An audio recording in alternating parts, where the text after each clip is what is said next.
muchos compañeros nuevos, suplentes, entonces los compañeros también necesitan conocerse entre ellos y tener espacios para tal fin. Y todas las comunicaciones que hacemos son así, en forma primero grupal, donde estamos todos, después individual, tenemos grupos de WhatsApp, grupos con los ramos especiales, grupo con los docentes de jornada extendida, grupo con los docentes de apoyo a la integración. Cada vicedirectora tiene a su cargo docentes de primer ciclo, unidad pedagógica, tercero y cuarto para hacer la articulación, quinto y sexto. El Ministerio de Educación ahora está poniendo un poquito más de énfasis y la mirada en sexto grado, porque a partir de la pandemia es el grado en que se nos va, sale del sistema, entonces no vamos a poder controlar luego qué pasa con ese grado, ¿no? De primero a quinto, el año que viene van a ser nuestros, y uno puede trabajar sobre los aprendizajes adeudados. Pero sexto no, entonces allí va a poner un poco más de énfasis, y casi todo lo que se viene desde de nuestras autoridades ministeriales es para eso, para trabajar en sexto grado. Estamos en una etapa de llegar a las familias, por el único medio, por ser una escuela en contexto de vulnerabilidad, no tienen computadora los chicos, entonces tienen a veces un solo celular para toda la familia, son muchos, entonces estamos tratando de llegar a las familias con el respeto que se merecen desde un celular, y también desde las pocas computadoras que hay. Tenemos el Facebook de la escuela, el Facebook de la escuela se llama Alejandro Carbó, glorioso, ahí tenemos dividido las tareas, todos los docentes trabajando en eso, también con el respeto al docente, en el sentido que no todos los docentes quieren trabajar con Facebook, eso también les va a pasar, y bueno, es todo un proceso, la verdad que... Gran, las chicas, como yo te contaba, están en prácticas 2. Ellas, después de su primera práctica, su inicio, que es este acercamiento en las prácticas 1 a conocer las escuelas y demás, mirar por arriba del aula, las prácticas 2 pone la mirada principalmente en lo que es la institución y en su forma. Con las chicas venimos trabajando, bueno, cómo se conforma, cómo se configura la institución, y yo les decía que parte de lo importante de una institución no es propiamente lo que entendemos como escuela propiamente dicho, sino quienes lo habitan específicamente. Y en esto me parece que ha cambiado, o qué podés pensar, digamos, que antes de la pandemia, antes de la cuarentena, trabajaban de una manera, cómo se reunían con los docentes, cómo lo trabajaban, cómo ponen la mirada, digamos, en lo pedagógico para que los docentes trabajen en el aula. Y hoy con la cuarentena también contar un poco qué ha cambiado esto. En muchas instituciones, la semana pasada nos contaba un poco Jessica, pero digo, con la mayoría de los colegas trabajando y contando, hay más reuniones hoy, y se está más cerca hoy con la cuarentena que fuera de la cuarentena. Digo, algo muy loco y que también que tenemos que pensar, y a las chicas se lo transmito, algo que tendremos que pensar en el futuro, porque hoy tenemos más reuniones, que estamos aislados, que cuando en realidad estamos sueltos, por decirlo de una manera. Pero bueno, la pregunta sería, en esto, ¿cómo trabajas vos con los docentes? Ahí contaste un poco, dividido entre los tres vicedirectores, pero ¿cómo trabajas vos con los docentes antes? ¿Y cómo están trabajando ahora en esto de las reuniones, el acercamiento, el pensar lo pedagógico para cada una de las aulas? Yo creo que lo que ha cambiado básicamente es la administración del tiempo y tomar la conciencia, ¿no? Conciencia de nuestra tarea, que a veces en la vorágine de un trabajo, cuando uno se levanta y va a trabajar, uno cree, porque la mayoría cree que empieza la tarea cuando uno entra a la escuela, y bueno, y ahí tenés la vorágine de todo, ¿no? Tanto yo, en mi parte, como miembro del equipo directivo, como las docentes. Y no es así. Siempre tenemos internalizado que nuestra tarea no termina nunca, ¿no? Pero en casa uno administra los tiempos de otra manera. Bueno, ya sé cuándo me voy a sentar a planificar, ya sé cuándo voy a hacer esto, ya sé, y es como que te va regulando la propia familia la tarea del docente. En esta pandemia no ha sido así, hemos tenido que poner horarios y lo acordamos con los docentes desde las 8 de la mañana hasta las 6 de la tarde, porque la escuela está abierta a esa hora, entonces nos permitimos mandarnos mensajes relacionados a la escuela en ese rango, pero también en el equipo directivo hasta las 12 de la noche nos hemos estado mandando mensajes, armando planillas, rúbricas, bueno, formas de mirar. Ahora no se habla de calificación, sino evaluar, porque bueno, esos son dos conceptos aparte y muy diferentes que no después en otra ocasión seguramente van a tocar, pero estamos trabajando en eso, ¿no? De las devoluciones que se le hacen a la familia, y todo eso requerido de un trabajo extra, de una disposición de las compañeras extra, y que también están atravesando muchas situaciones. El docente muchas veces no tiene más que un celular o una computadora que no tiene micrófono o no tiene parlantes, entonces, o se le colapsan los celulares, y son los que están en contacto con los alumnos. Entonces, a la vez el docente está con el contacto con los alumnos, con la familia, con el equipo directivo, con sus propios compañeros, con su herramienta tecnológica, con producir el conocimiento, porque la planificación que se pensó para el principio de año no es la misma que ahora estamos trabajando. Ha tenido un giro abismal. Lo que se enseñaba en un día, ahora, si se lo mandan a la familia, se quejan en una semana por 4 actividades que le mandan. Los padres están muy preocupados porque obviamente son padres, no son docentes que puedan acompañar en los procesos de enseñanza, ¿no? Y no saben mirar los diferentes procesos de aprendizaje, porque son padres, no porque los subestimemos que no sepan como personas, saben mucho más de muchas otras cosas. Y bueno, y eso también está el docente tratando de mediar, tratando de tranquilizar los ánimos, tratando de buscar estrategias para que los padres no se enojen, también poniendo límites, porque los padres llaman a cualquier hora, uno le pone el horario, pero a la 1 de la mañana te entra un mensajito y te dice, acá le mando la tareita que hizo fulanito de tal, aprovechando que tengo el teléfono libre, y le chantan la tareita. Y estamos hablando de la 1 de la mañana, y no estamos hablando de uno, sino que son 25, 27. Entonces los teléfonos están colapsados, los maestros también han tenido que aprender a trabajar en Drive, han tenido que aprender a bajar los audios, las imágenes, cómo sacar una buena foto. Todas esas cosas las han aprendido en todo este tiempo, y eso requiere tiempo, vuelvo a decir, y organización.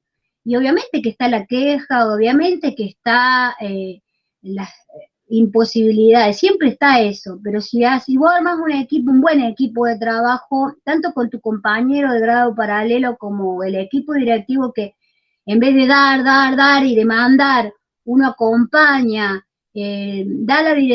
conduce, da la directiva, pero por el otro lado das una mano y decís que en qué te necesito, no sabes hacerlo, transformarlo en PDF, pásamelo a mí, yo lo transformo, te lo paso ya transformado. No sabes hacer esto, bueno, o sea, tratar de ayudar, ¿no?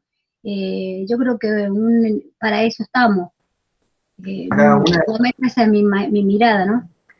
Una de las cosas que surgió el otro día era el término, en términos del control que el equipo directivo ejerce normalmente antes de la cuarentena, y cómo muchas veces llegaba, digamos, y nos contaba la docente que estuvo acá charlando con nosotros, digo, de una reunión cada una vez por mes y demás, y que un control mucho más light en cuanto a las planificaciones, en cuanto a muchas veces incluso el acompañamiento sin carga, porque esto quedó muy claro, o sea, no despotricando en contra del equipo directivo, pero sí diciendo que justamente esto de los tiempos son diferentes, pero que había un control mucho más light, más suave sobre lo que el docente hace, y que la cuarentena ha puesto mucho más el foco en controlar al docente.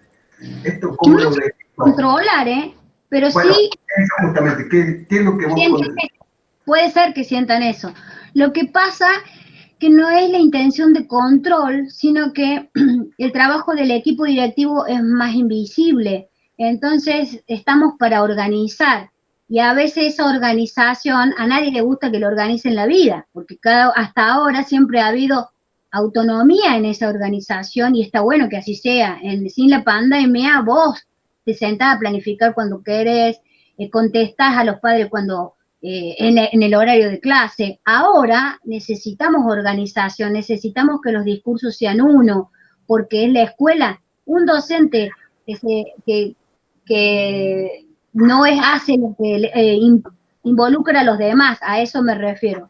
Y tomar esa conciencia puede parecer cierto que sea como control, pero no es esa la intención de control, sino de que el trabajo sea más organizado y que sea más donde nos tengamos en cuenta todos, a eso me refiero. Y eso es todo un ejercicio, no es una cuestión de que se instala de un día para el otro, es una cuestión de que lo podamos vivir así. Y hay quienes lo viven de otra manera, vuelvo a decir algo, lo que dije al principio, ¿no? La diversidad nos da para esto, para descubrir que por ahí creemos que está todo bien o creemos que va todo viento en popa y a veces nos damos cuenta que no es así, ¿no? Pero siempre hay indicadores en donde uno puede mejorar y siempre hay donde puede acompañar padres, audios de padres, los mismos chicos te mandan audios o videos y está bueno eso. No hay que asustarse, la palabra control no es una palabra, no debe ser una mala palabra. Es necesario a veces el control para que las cosas funcionen, porque si no, siempre hablamos de acuerdos. Y está bueno que los acuerdos se hagan, pero también que se cumplan. Y para que se cumplan los acuerdos, tiene que haber un control de que eso se cumpla, porque si no, no es justo para el que los cumple, que da lo mismo para el que no los cumple. Entonces, como en una institución el todo importa en función de que cada una de las partecitas funcione, ¿no? Por eso es importante la individualidad como el trabajo colectivo. Y más en una escuela grande, ¿no? Eso te iba a preguntar. Yo le contaba a las chicas que muchas veces en las observaciones que ellas realizan, lo complejo es que siempre se ve lo que pasa por arriba. La intención, digamos, de las prácticas es tratar de, sin que sea intromisorio, sin que sea una intención de meterse en la vida de la escuela, uno tiene que tratar de conocer la vida de la escuela para justamente después como docente poder entender y comprender de que la vida de la escuela no es eso superfluo, eso que vemos a simple vista, sino que hay mucho más. Siempre se subyace cosas y muchas. Y una de las cosas que te quería preguntar para que nos cuentes es, vos llevas 5 años en institución, no es tanto el tiempo, pero siempre hay un rezago de cómo se hacían las cosas antes y cómo uno quiere hacer las cosas, el imponer una mirada nueva. Y en esto las instituciones tienen un peso muy fuerte. O sea, históricamente en esta escuela se hicieron las cosas así, ¿por qué alguien viene a cambiarme la mirada? Entonces, bueno, si has tenido que luchar con esto de que la institución tuviera una forma de hacer las cosas y de pronto vos llegando con una mirada particular, después algunas chicas recién están entrando, pero bueno, con esta mirada que vos cargas y que traes y que yo conocidote, digo que seguramente has querido cambiar cosas, ¿cuánto te ha costado? ¿Cómo funciona eso? ¿Y cuánto cuesta cambiarlo de una institución en términos de, bueno, esta vieja historia de que se trae hacia adelante? Para los que recién entran, yo estuve trabajando 15 años como equipo directivo en una escuela de otra zona, quienes conocen Córdoba Capital, de cerca de Barrio Primero de Mayo, en una escuela que también contexto vulnerable, pero una escuela de las creadas por el gobernador de la Sota, así que prácticamente cuando se creó esa escuela ingresé yo como parte del equipo directivo. Entonces ahí medio como que formé parte del contrato fundacional. Después que me fui de ahí por traslado, porque yo elegí irme, pasé a la escuela donde estoy ahora desde el 2015, ¿no? Y una escuela que tiene 78 años ahora, cumplió este año 78 años.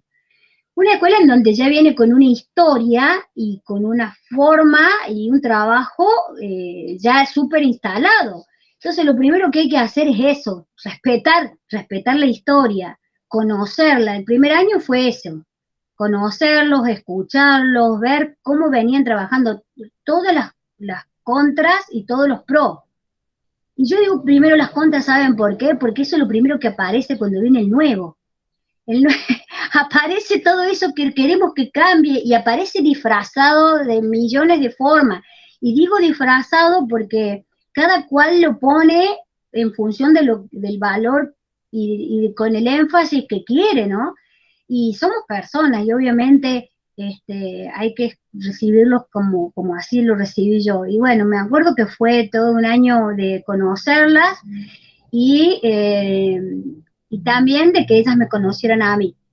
Y no fue de imponer, no fue de sacar todo y decir esto no funciona o esto así no va, nunca de decir esto no funciona por tal cosa, ni tampoco categóricamente decir por qué no funcionan. Las cosas, por más que yo esté parada en otro paradigma y desde la teoría aprendamos muchas cosas, la práctica tiene que ser muy cuidadosa y tener mucho tacto para tratar de que las cosas se institucionalicen. Por ahí nosotros le escuchamos, esto se tiene que institucionalizar. Pero ¿cómo se institucionalizan las cosas? Las cosas se institucionalizan en lo cotidiano, en el accionar de cada uno, en la palabra, la circulación de la palabra, hacer que la palabra circule. Para mí fue todo un desafío porque muchas veces no se escuchaba las voces de todos. Venía esto como que las directivas bajaban, esa frase la van a escuchar mucho, bajan, es como que las cosas bajan. Si bien nuestro sistema es verticalista, porque así está creado, la escuela es eso, eh, ya no debería decirse más la bajada o la bajada al aula. Eso es una frase muy antigua, muy tradicional, que todavía se escucha, pero en realidad tendríamos que hablar de la circulación de la palabra, de las diferentes voces, escuchar. Y a veces hay reticencia de escuchar las voces, tanto de los equipos directivos como de los propios docentes o de los mismos padres. Y bueno, y hay que escuchar las voces de todos. Todos somos actores institucionales que tienen que ser escuchados, incluso hasta la empresa que limpia. Chicos, a ver, si ustedes entran a una escuela, y esto como un dato, ¿quién les va a contar más de la escuela? El portero, el portero o las chicas que están en la empresa que limpia, que a veces nos ayudan en la portería, porque no hay portero en la escuela pública. Hay un montón de programas que nos ayudan, pero no son porteros. Les van a contar más de la vida, ellas y todos los otros actores, de lo que los propios docentes o el mismo equipo directivo. Yo tengo una mirada del todo, sesgada también de muchas cosas. Cada cual tiene una mirada y está bueno juntar todas esas miradas y ustedes hacer la propia, que siempre va a ser un recorte de la realidad, porque pasan muchas otras cosas, ¿no? La escuela se vive, no sé, la escuela se aprende estando adentro y desde afuera podemos decir muchas cosas y teóricamente podemos decir muchas cosas, pero la escuela se vive. La escuela no hay otra manera de transitarla que viviéndola y se vive de esta manera. Ahí, bueno, ya antes de dejar que las chicas pregunten, así tampoco te quiero quitar tanto tiempo ahora, hay una construcción en torno a lo que vos remarcabas, los docentes más nuevos y los docentes que ya vienen en la escuela y que llevan un tiempo en la escuela. También esto de los docentes que son históricos y que muchas veces son, que durante mucho tiempo han cargado y tienen mucha historia dentro de las instituciones, suele ocurrir. En la mayoría de las escuelas hay docentes que tienen 15, 20 años y van llegando y han visto 2 o 3 equipos directivos, entonces tienen una mirada propia en torno a la institución y a su forma de funcionamiento. En esto también, ¿cómo te has acercado a eso que vos decías, cambiar la historia, pero a la vez acercarte y hacer circular la palabra. ¿Cómo buscas acercarte a estos docentes que ya tienen una tradición dentro de las instituciones, que tienen una forma de trabajo? Y que no digo, porque en esto yo siempre lo recalco a las chicas, no hay ni buenos ni malos dentro de las instituciones, sino que hay formas diferentes de manejar. Y obviamente un docente con 50, 60 años a punto de jubilarse, no es lo mismo que un docente que recién ingresa y que viene con todas las pilas y las ganas de querer cambiar el mundo. Bueno, después las instituciones por ahí te comen, por ahí te ayudan. Pero en esto, bueno, ¿cómo trabajas con estas, tratando de equilibrar estas dos fuerzas? La fuerza de la juventud, de los chicos que vienen de las recientes egresadas, que tratan de cambiar todo, y esas miradas más tradicionales de las docentes que ya tienen una historia. Mira, te cuento una cosa. Primero que a veces hay ese imaginario que decís vos, que las docentes que vienen nuevas quieren cambiar todo. Y a veces no están así, te aviso. Disculpen chicos que a veces ustedes son nuevitos, no hemos dado con que a veces no están así como ustedes dicen. A veces el docente viene, o será por miedo, o será por precaución, o será por muchas cosas, pero a veces vienen muy crudos en el sentido de que entran al aula y ahí se dan cuenta que la vida, que la cosa pasaba por otro lado, ¿no? Y es tanto, la escuela es tanta cosa, que no es solamente una planificación y saber y tener las herramientas cognitivas, ¿no? Hay tanto que se despliega en la escuela que el docente nuevo también tiene mucho miedo y también termina enseñando como aprendió, así a veces pasa, ¿no?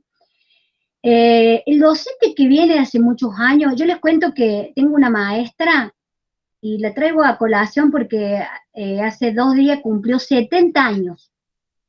70 años y les cuento que recién este año es titular, porque ella empezó tarde, hizo la carrera tarde, ingresó en el sistema tarde, siempre fue suplente, pero imagínense que hace años que es suplente grande, una señora grande.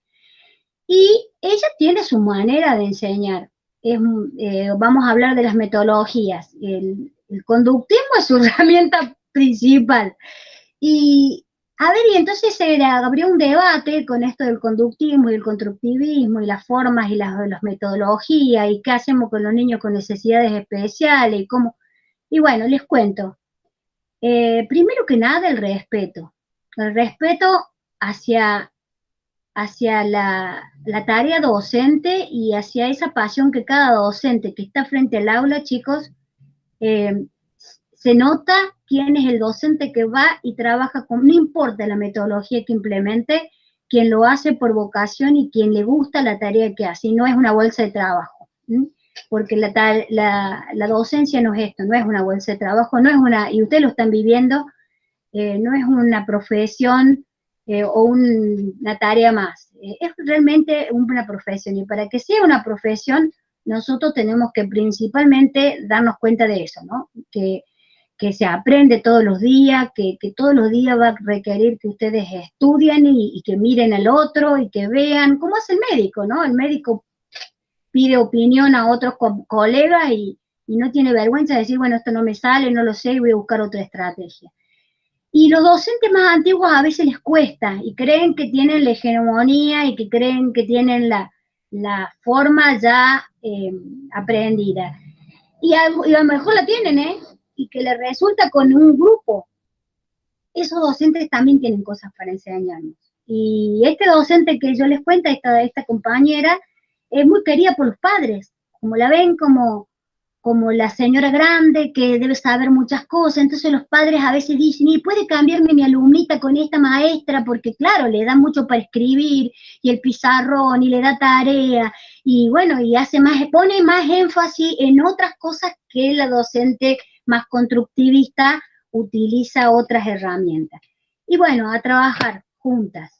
La docente que le tocó como paralela, conoce a tu compañera que tiene 70 años, ella seguramente te va a dar algunos tips, tendrá alguna fortaleza, vos tendrás otra, y a la vicedirectora que está con ella también, respétale, Respetale que no sabe usar la computadora y que te manda una foto inclinada y no te la manda o sea, y hay cosas que eso, ¿no? El respeto y el trabajo y la ayuda permanente. Esa, la apertura. Nadie sabe todo, ni tampoco no es que nadie sabe nada. Todos tenemos algo para aportar, ¿no? Y eso es lo principal. Lo principal que cada maestro también humanamente, chicos.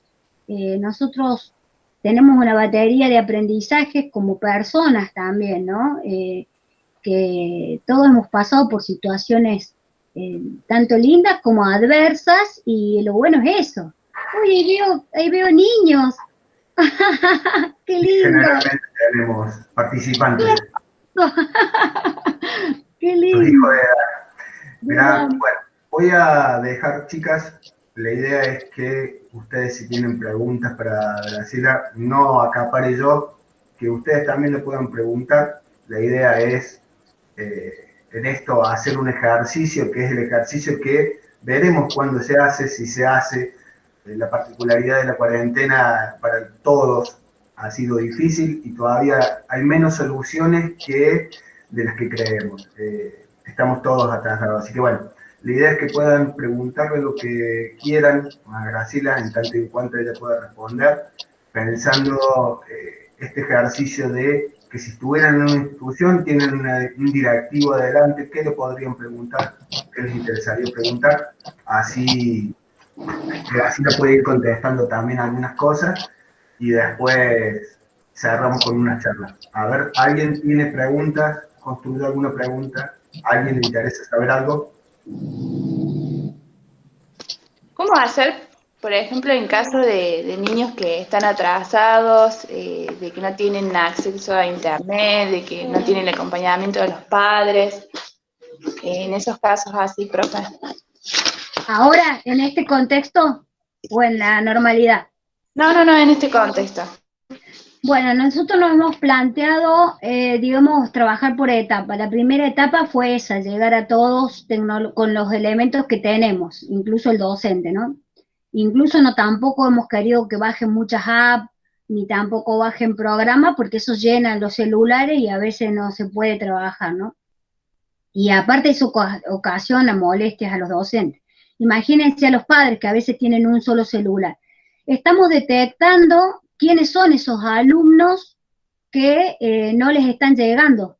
Yo voy trabajando con el equipo directivo, preguntándole a cada docente si ya llevan un registro de a quiénes les llegan las actividades y quiénes no. Entonces, las maestras se han manejado primero, y fue este paso. Trabajaron con los grupos que ya estaban armados de padres, siempre hay grupos que arman entre compañeritos, y bueno, ellas se empezaron a relacionar, la primera semana fue así, con esos padres. Después, al pasar del tiempo, necesitaron meterse en los grupos porque no era cuestión de mandar tareas y actividades sueltas, había que, esto era para largo y teníamos que pensar en un proyecto y a darle un formato diferente a nuestras planificaciones. Y así, mientras nosotros íbamos trabajando en eso, a los padres les pedíamos, empezamos a armar listas de difusión por el WhatsApp. El maestro se incorporó a ese grupo y empezó a trabajar con ellos. Ahí empezaron las demandas y las situaciones. Y ahí empezaron a ver, y era como tomar lista, que no estaban todos. Entonces empezamos a ver en cuánto nos faltaba. En estos momentos vamos a implementar la fase 3, que es con la entrega de los módulos, porque nosotros entregamos módulos PyCore. Vamos a imprimir las actividades que habíamos estado trabajando para esos niños que no les llegó nada. Y en eso, por eso que la fase de formato papel no lo queríamos llegar a esa fase, porque eso implicaba que el padre saliera de la casa a imprimir o a buscar la tarea en algún lado, y la idea no era romper la cuarentena, la escuela no puede favorecer eso, que se rompa la cuarentena. Entonces ahora estamos en esa fase de la próxima entrega de módulos, que ya está más organizada en la provincia. Al principio fue medio un desastre, pero ya ahora que también eso, ¿no? La entrega de leche, la entrega de módulos, hace que los padres salgan de la casa, y entonces nosotros aprovechemos ese momento para tener impresas las actividades con nombre y apellido y dárselas al niño, a la familia. Y cuando volvamos, o con la próxima entrega, o en algún momento que esto se vaya flexibilizando, pedirles que nos las entreguen para poderlas mirar. Estamos hablando de evaluar, no de calificar, porque la evaluación es una evaluación para el aprendizaje y no evaluar lo que saben o no saben, sino para seguir enseñando, ¿no? La evaluación formativa es eso, y estamos trabajando fuertemente en eso, porque el padre dice, bueno, y a ver, ¿qué nota me va a poner? Si usted no me va a poner nota, entonces no hago nada. No es así. La idea es que todos tenemos que ir avanzando para poder, porque el año ya está, casi estamos a mitad de año, chicos. Entonces necesitamos ir viendo que qué aprendizajes se están, qué contenidos y aprendizajes se están enseñando y cuáles verdaderamente se están aprendiendo, que también es relativo, porque las evidencias de esos aprendizajes están mediadas por un adulto. El que te manda la tarea hecha es el padre, y muchas veces lo hacen los padres. Entonces, ahí es donde nosotros tenemos que, no, voy a decir una palabra que ustedes usan muy comúnmente, no hay que versear, acá no hay que hacer como si, porque la escuela también puede hacer como si. Muchas planificaciones son como si. Acá nos tenemos que hacer un trabajo tan consciente que no hay que hacer como si, sino que todo lo que hagamos nos sirva para la cuarentena y también para cuando volvamos a la presencialidad. Todo lo que estamos haciendo, les puedo asegurar que no es como si. No es que el directivo y el docente manda porque la directora me lo pide, el docente manda porque sabe que tiene una conciencia y es un agente del Estado, y para eso le están pagando, porque también es un agente político, somos agentes políticos, y nosotros estamos dentro de un sistema en donde no podemos decir, bueno, no, estamos en cuarentena y entonces ya está, no lo contesto ni al padre, ni contesto ni la directora que me está hartando con la pregunta, no, políticamente tengo una responsabilidad para eso, y por eso es importante que lleguemos a todos, y por eso estamos en esa etapa de llegar a todos, incluso a ese que ni siquiera va a buscar las cajas, chicas. Tenemos chicos que no van a buscar las cajas. Entonces, ¿qué hacemos? Y buscamos el teléfono de fulanito de tal que parece que vive cerca y le preguntamos, ¿usted no puede, ya que viene a buscar la caja, en ese trayecto, alcanzarle a este niño? Así estamos. Así estamos, y bueno, de los 600 alumnos que tengo 35 que no le llevan a nada, y estamos justamente preparando actividades para ellos, y si Dios quiere, el lunes que recibimos los módulos, vamos a ver cómo nos va, ¿no? Así que en eso estamos. ¿Otra pregunta? Por ejemplo, hola, buen día, profe. Hola. ¿Qué pasaría, por ejemplo, si un padre no quiere acceder, por ejemplo, que el niño no haga las tareas, porque no le tiene paciencia, porque no tiene ganas, por lo que sea? ¿Qué medidas toman? Porque, o sea, es obligatoria la educación, y por más que estemos en esta situación, los chicos tienen que seguir trabajando. El diálogo. Nos hemos enterado de eso, obviamente, que siempre hay un padre que manda un audio y dice, yo no sé cómo explicarle, yo vengo de trabajar, y que al final de cuentas, o sea, los primeros audios que salieron de chiste no son chistes, son es verdad. Hay audios en donde el padre, y encima te enterás de lo que hace y no hace la maestra en el audio del padre. Entonces, uno se entera de eso, y lo primero que hace es decirle, chicas, ¿cómo se llama este papá? Cuesta, viste, que salga el nombre del padre, porque el maestro no quiere largar el nombre del padre, pero cuando sale el nombre del padre, hablarle por teléfono y decirle, mire papá, nos hemos dado cuenta y nos hemos enterado que usted está teniendo problemas para ayudarlo al niño. Primero que nada, que esté tranquilo, que la escuela está para esto. No, pero yo no quiero que no sea nada, no tenga nada, y empiezan a decir pero mire que esto va para largo y nosotros tenemos que seguir trabajando en esto y después vamos a tener que, usted necesitamos que haga algo, lo que pueda, porque si no, cuando vuelva, imagínese cómo se va a sentir su hijo, hacerle poner en el lugar del niño, ¿no? Y bueno, y se han logrado cosas, poquitas, han avanzado poquito. A veces el padre no sabe, chicas, cómo ayudar a los niños. A veces los padres son analfabetos. Entonces, ayudan a los niños desde la palabra, les decimos, ustedes traten de que escriba, que hagan lista, que hagan, si son de grado bajo, que sea lo mínimo, que tenga la funcionalidad de la escritura y del cálculo, que se pueda comunicar oralmente, ¿no? Las capacidades fundamentales. Que cuando nosotros volvamos y nos volvamos a ver, seguramente vamos a hacer una evaluación, chicas, de qué es lo que se pudo y qué es lo que no se pudo, y para el año que viene se está pensando en recuperar esos aprendizajes que ahora no se pueden dar, y la enseñanza que es tan fundamental de la escuela, que es personal, no se va a instalar esto de lo tecnológico, si bien ayuda y sirve, la escuela es fundamentalmente cara a cara. La escuela es muchas otras cosas. Los niños, ¿ustedes creen que extrañan a la maestra?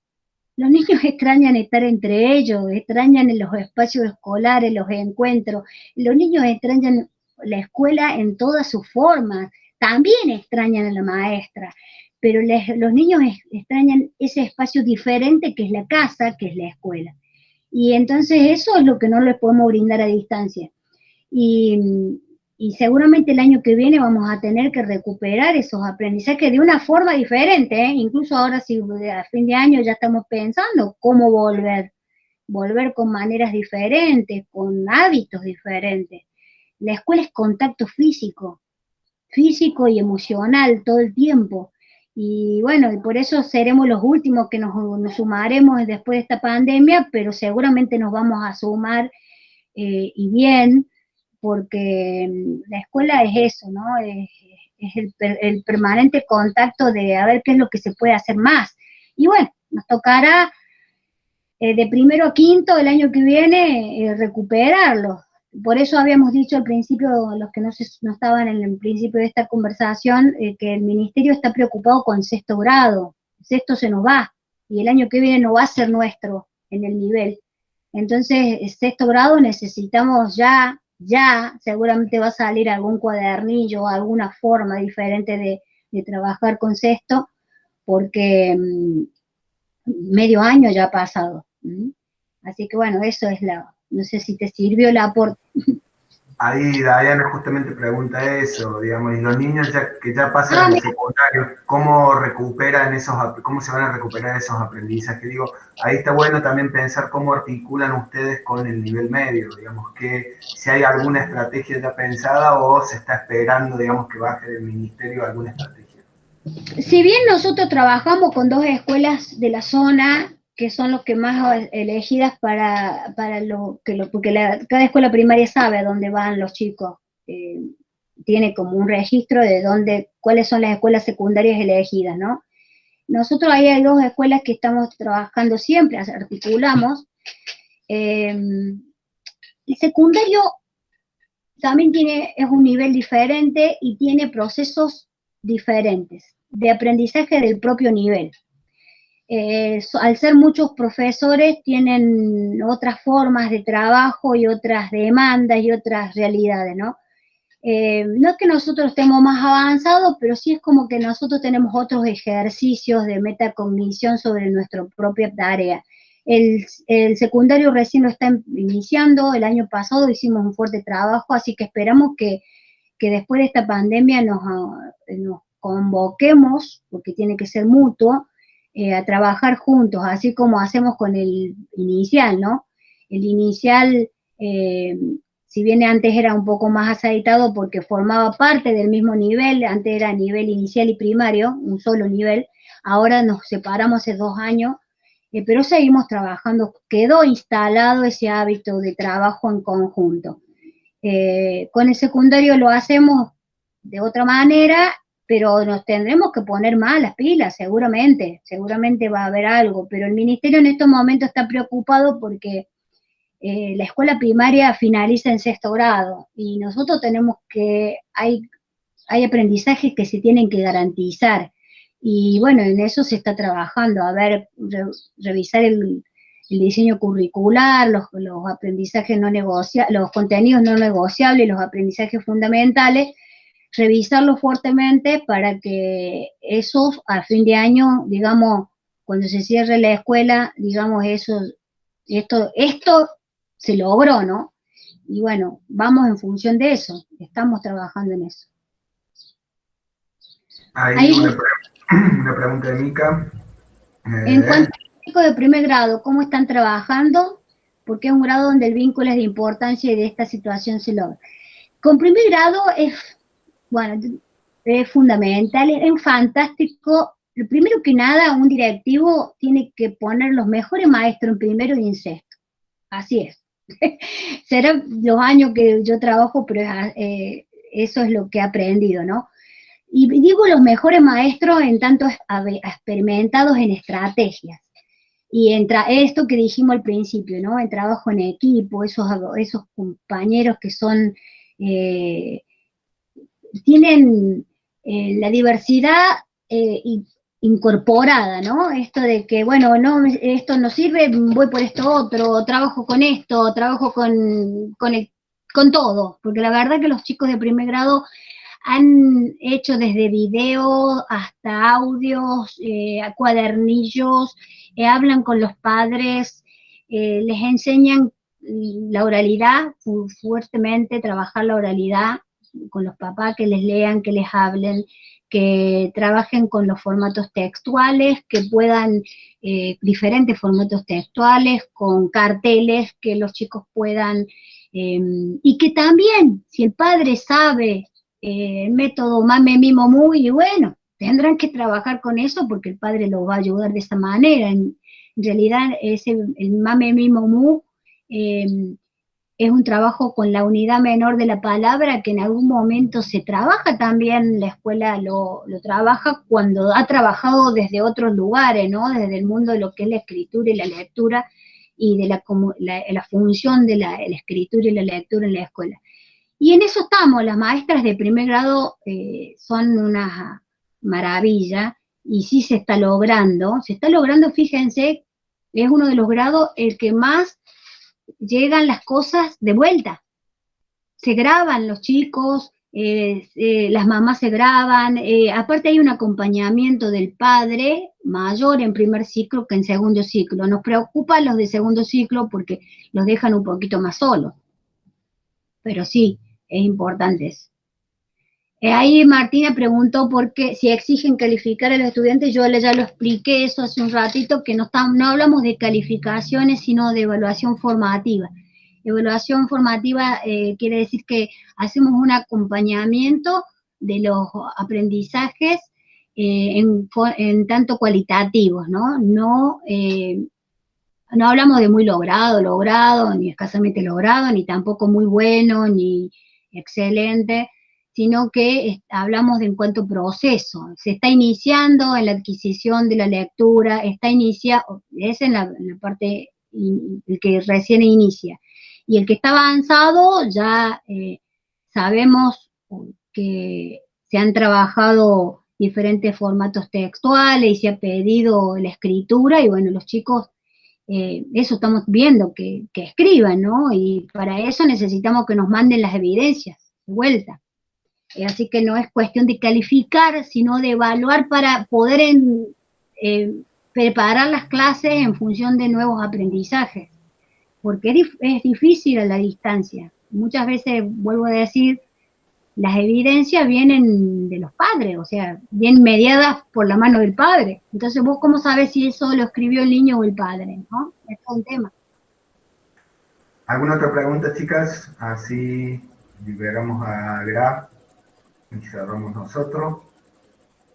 Yo sí te voy a hacer una pregunta mientras a ver si alguien más quiere preguntar algo. ¿Cómo imaginás, Gra, la vuelta al aula? Ayer era una pregunta que me pareció muy interesante, no sé si lo pudieron ver. Trota estuvo con Tonucci, un pedagogo italiano, y una de las preguntas que le hacía Trota justamente a Tonucci era cómo imaginaba la vuelta a la escuela. Y eso te lo traslado. ¿Cómo imaginas la vuelta a la escuela, Gra? No lo vi a Tonucci, también me había invitado, pero tenía justo otra conferencia en ese momento y no pude participar. Tonucci es muy particular, vieron que Tonucci fue de la época revolucionaria de la escuela y está bueno escucharlo siempre. El anteaño pasado, vino acá a Córdoba y los chicos tuvieron la posibilidad de estar en contacto con un trabajo en la municipalidad de una recuperación de las plazas, ¿no? Tonucci seguramente él pone el énfasis en el niño y a mí me gustaría también ponerlo en eso. Me imagino la vuelta llena de barbijos, eso seguro, una vuelta de barbijos sonrientes, o sea, hacerles barbijos sonrientes y en donde haya mucho para hablar, mucho para conversar, una escuela en donde más se preste la oreja a todos, ¿no?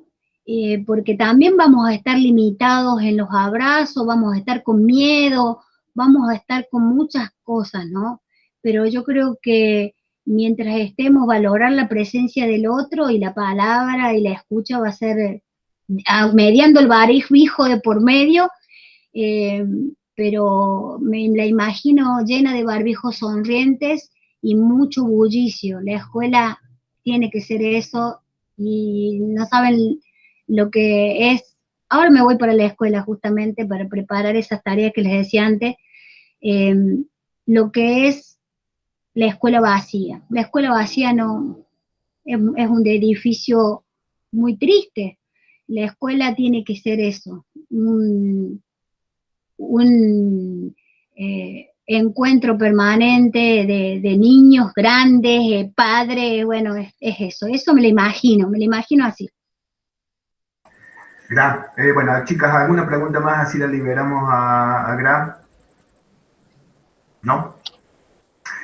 Gra, muchísimas gracias. Sé que a vos, o sea, más allá de la amistad que nos une, sé que es algo que te gusta, la participación, sé que es algo que tu experiencia te lleva a poder transmitirla a los futuros docentes, a quienes están. Creo que viene de la mano de este amor que sentís por la escuela, que indudablemente está transmitido en cada una de las palabras. Darte las gracias igual, porque sé que siempre estamos en cuarentena, pero todo quita tiempo para otras cosas, así que gracias de verdad, gracias por haber participado. Ayer en una reunión docente contaba que muchas veces estas posibilidades no se dan, las chicas están lejos y a mí me hubiera costado, digamos, en otra situación poder invitar a alguien a que le diera una charla, que le contara muchas cosas, que dentro de todo lo bueno, la cuarentena ha brindado las posibilidades de que ellas vean otros lugares, que piensen, que escuchen a otra gente, que no sea simplemente su docente, que no tenemos ni las respuestas ni nada, sino que siempre tenemos más preguntas que certezas. Entonces, muchas gracias de verdad por haber participado, muchas gracias por haber venido a contarle un poco a las chicas. Las chicas seguramente con esto van a poder armar muchas cosas, que es la idea, o sea que esto les sirve para construir. Y muchísimas gracias de verdad. Vamos a estar en contacto con muchas otras cosas. Bueno, gracias a ustedes y que les vaya muy lindo y eso, siempre recuperen la pasión, porque la escuela es eso, la pasión por enseñar. Primero que nada, tienen que tenerla, porque eso les va a dar las ganas todos los días levantarse e ir a la escuela. Muchísimas gracias, te libero. Seguimos en contacto por WhatsApp, así armamos lo otro que te dije. Dale. Dale. Un abrazo para todos. Chau, chau. Un abrazo, nos estamos viendo. Muchas gracias, Gra. Chicas, bueno, rápidamente, así tampoco les quiero quitar tanto bueno, digo, para los que entraron después, para los que entraron antes, me parece que de todo esto hay mucho, hay muy rico. La idea es que de estas dos charlas que tuvimos vamos a ver si podemos armar un trabajito para recuperar algunas palabras. Me parece importante, yo la última pregunta que le hacía a Gra venía de algo que había escuchado ayer justamente de Tonucci.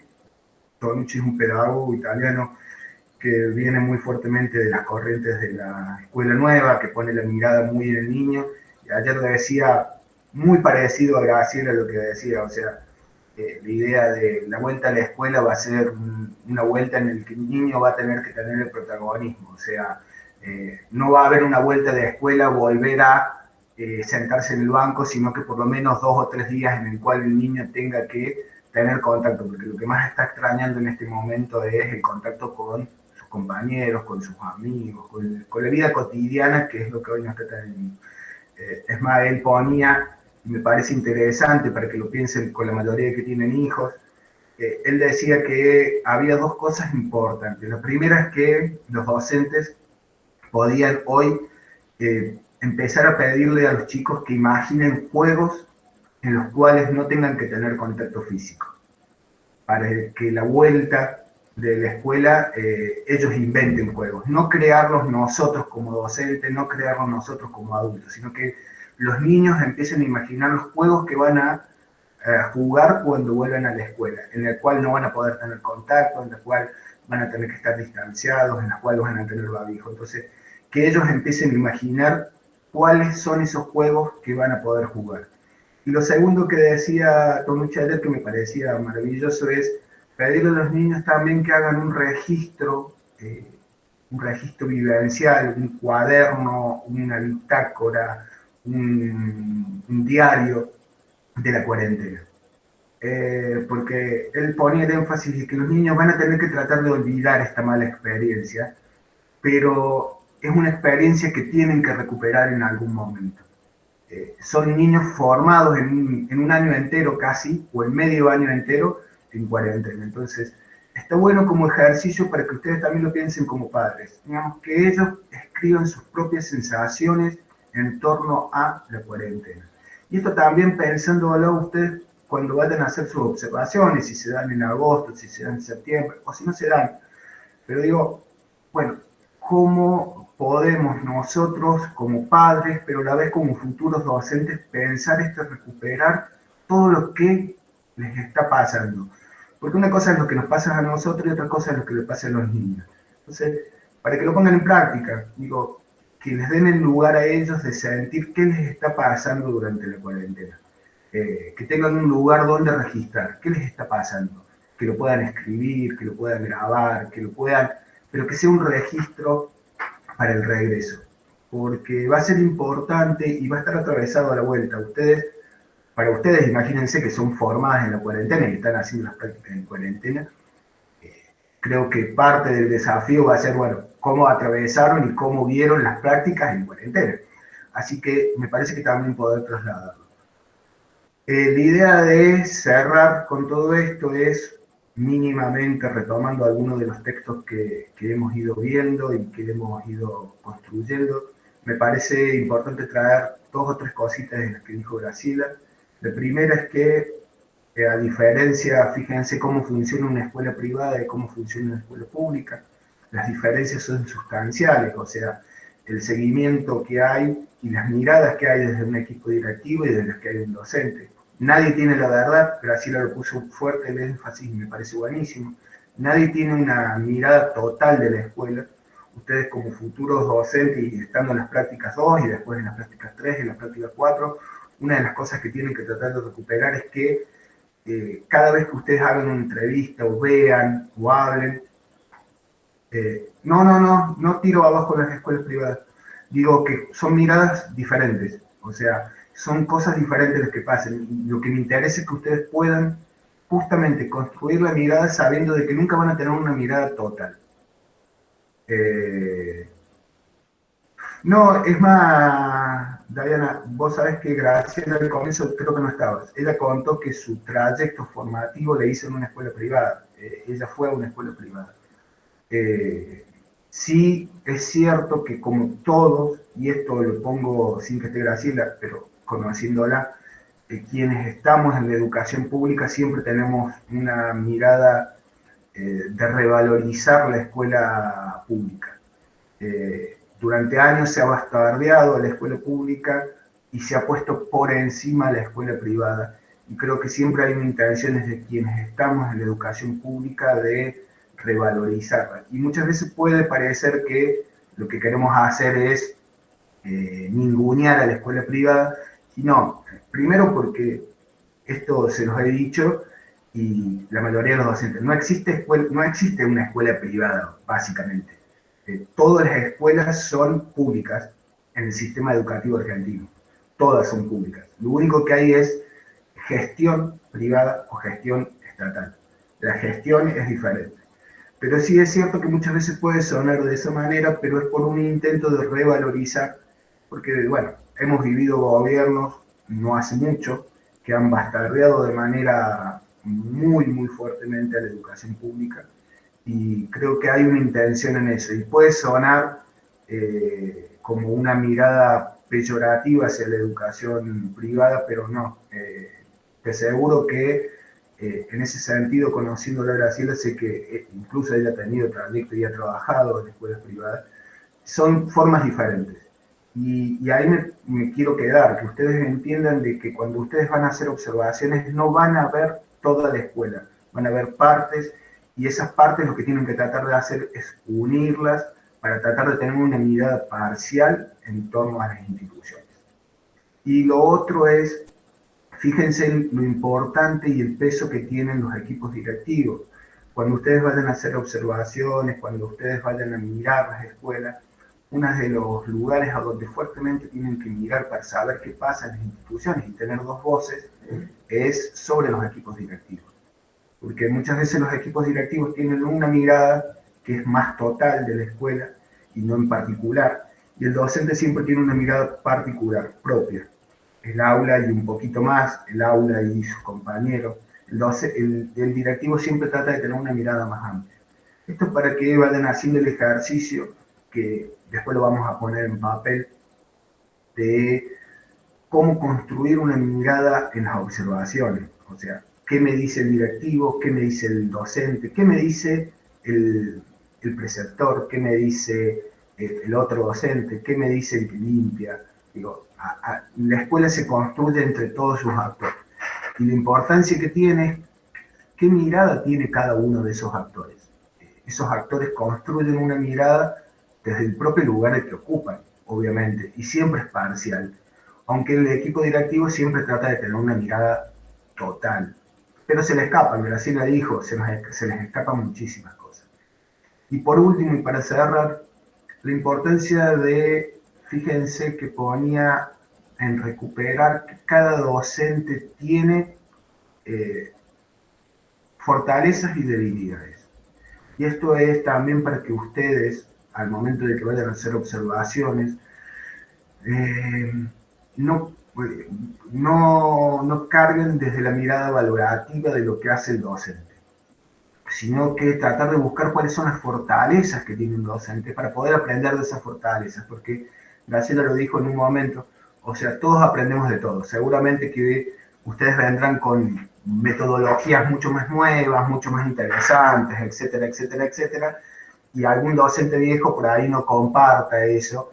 Pero bueno, no desvalorizar eso que el docente viejo o el docente con mucho trayecto tiene, sino que recuperarlo, porque por ahí puede haber muchas fortalezas. Quiero cerrar con eso, quiero cerrar con que dejarlas, con que vayan construyendo esta mirada. La idea era que una docente pudiera mostrarle cómo mira la escuela, que un directivo pudiera mostrarle cómo mira la escuela. Entonces, con estas dos, darse cuenta de que, bueno, aproximarnos a las prácticas significa simplemente mirar segmentos de la escuela, y que lo que ustedes van a hacer es mirar segmentadamente y tratando de construir un todo. Preguntas, dudas. Sí, Martina. Gra tiene mucha... su mirada de la vocación viene de una docente con muchos años en el sistema. Puedo no compartirla, y no tengo por qué compartirla. Digo, a Graciela la quiero muchísimo y hemos sido compañeros de estudio mucho tiempo, y no tengo que acordar en todo lo que dice, claramente. Pero creo que sí hay una mirada en torno a, y que respeto mucho, O sea, la pasión en la que pone. Graciela, como ustedes escucharon, estaba terminando con nosotros y se iba corriendo a la escuela a armar. Sé que, la idea de vocación la trae desde el sentido ese, desde la pasión que pone por ir a hacer todo lo posible por la escuela. Y también ahí lo que preguntaba Diana, no es una mirada peyorativa, sino que también la pasión que pone por la escuela pública. Ha sido una persona que durante 30 años ha trabajado en contextos de vulnerabilidad, que trabaja en cooperativas, que trabaja en muchísimos. Al comienzo, para los que no estuvieron, Graciela tiene un trabajo en muchísimos aspectos por fuera también de la escuela. Entonces, la vocación creo que viene de la mano de eso, de la pasión que pone por hacer lo que está haciendo. No sé si en términos de esa idealización de la vocación, porque justamente ella vincula la vocación con el profesionalismo con el que uno hace las cosas. Pero bueno, la palabra vocación yo se les he contado, para mí es una mala palabra, pero también a lo mejor tenemos que desconstruir esa idea de vocación y ponerle y cargarlas con sentidos nuevos. Entonces yo en el caso de ella se la cargo con el sentido de que sé que viene por el lado del profesionalismo con el cual desarrolla su tarea. No sé si eso contesta lo que me preguntabas. ¿Alguna otra pregunta, gente? Así ya les dejo, que bendiciones deben tener hambre, que ustedes deben tener hambre, las chicas de inicial vienen de temprano con clase también, así que para liberarlas. Gente, gracias por haber estado. Las grabaciones las voy a estar subiendo para que las tengan para quienes no pudieron estar. Voy a tratar de estar subiendo algunos textos nuevos. Vamos a cerrar con los textos viejos y las 2 entrevistas para tratar de, sin que sea un trabajo y demás, sí que sea algo que podamos, que les sirva a ustedes al momento de esto, de recuperarlo y de trabajarlo. O sea, bueno, ¿qué nos quedó de la entrevista con la docente, con Jessie? ¿Qué nos quedó con la entrevista de Graciela? Y a su vez, bueno, cómo vinculamos un poquito los 3 textos que hemos trabajado hasta el momento. Así que les libero, vayan. Gracias por haber estado nuevamente, espero que les haya servido, espero que les haya gustado la charla y bueno, nos vemos el jueves que viene, o ya no sé cuándo, pero bueno, nos vamos a estar viendo la semana que viene. Dudas, consultas, cualquier cosa por WhatsApp. Adiós, vayan, descansen.